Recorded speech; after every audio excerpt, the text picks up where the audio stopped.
acolo și adică să apreciez lucrările meșterilor. Văzând vaza așa, au zis, I-a recunoscut talentul. Da. Iată, asta vază merită medalia. Și printre altele a fost prima medalie la Jocurile Șelea. Prima medalie atribuită a fost a lui. După care, am venit acasă, ne-am bucurat, așa să zicem. La o lună de zile vine o reprezentantă de la Sankt Petersburg, o doamnă care a fost și ea acolo la Jocurile Șelea.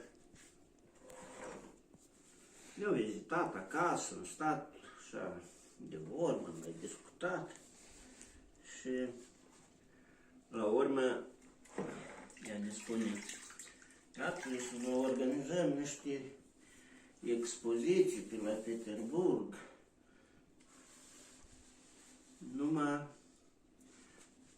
ar trebui să recunoașteți că ceramica neagră face parte din cultura rusă, din patrimoniul rus. Eu zic, cum așa?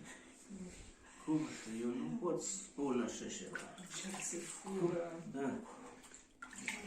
Ei au avut grijă, rușii au avut grijă să distrugă arta populară. Dar văzând că,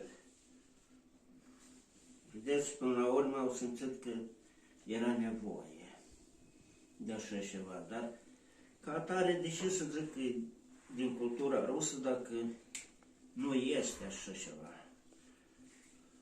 Fac